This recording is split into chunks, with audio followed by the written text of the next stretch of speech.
तो काफ़ी भाई बहन जो बीच में जो साथ संगति से दूर हो गए थे वापस आ रहे हैं, आ भी गए बहुत सारे भाई बहन, तो लग रहे हैं अपनी भक्ति पर। दास के पास तो सबके फ़ोन आते हैं, सारा काम होता है।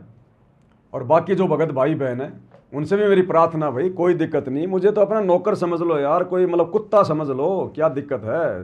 चलो मेरे से गलती हो गई पहले, मैं सार्वजनिक तौर पर उन सभी भाई बहनों से जो 2022 में परीक्षा जो परमात्मा ने हल्की सी जो ली थी परीक्षा, उस परीक्षा में कुछ भाई बहन जो साथ संगति छोड़ के चले गए थे, सबको पता है।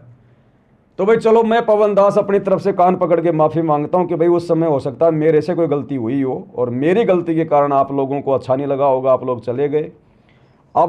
लेकिन अब आप लोगों के आंखों के सामने सारे काम है इस मैनेजमेंट के, अब वहाँ कुछ नहीं है, ना भक्ति है, ना भगवान है, ना मर्यादा है।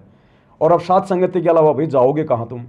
तो अब दास कान पकड़ के माफ़ी मांगता है, कोई दिक्कत नहीं भाई, छोटा भाई समझ के माफ़ कर दो, मैं नीच हूँ, उस समय मेरे से गलती हो गई, अब तो कम से कम वापस आ जाओ भाई, बाद में मौका नहीं मिलेगा भगत जियो। एक बार निकला समय फिर नहीं मिलेगा। अपनी आत्मा के कल्याण को देखो, पवन दास को मत देखो और किसी को मत देखो। तुम्हें अच्छे से पता है, तुमने खूब देख लिया 2-3 साल में उस मैनेजमेंट में भी जाके। हमारी बात पे तो तुम लोगों को विश्वास हुआ नहीं उस समय, तो तुमने अपनी आंखों से जाके देख लिया ना अब इनके समागमों में, इनके मैनेजमेंट के वहाँ इनके कुक्रम आए दिन क्या हो रहा है वहाँ पर।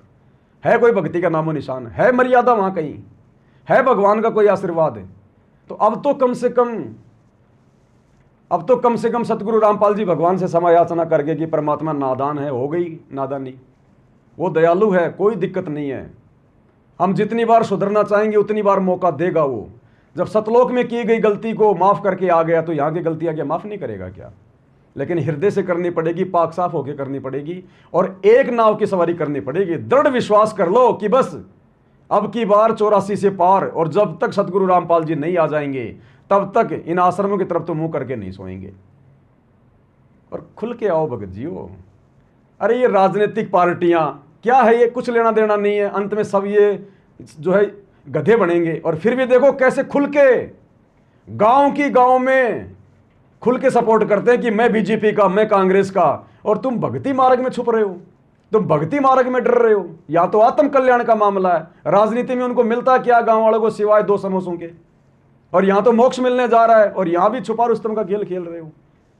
तो अब तो कम से कम खुल के आओ सामने, तब भगवान प्रसन्न होगा। ऐसे 2 नाव की सवारी में भगवान प्रसन्न नहीं होगा।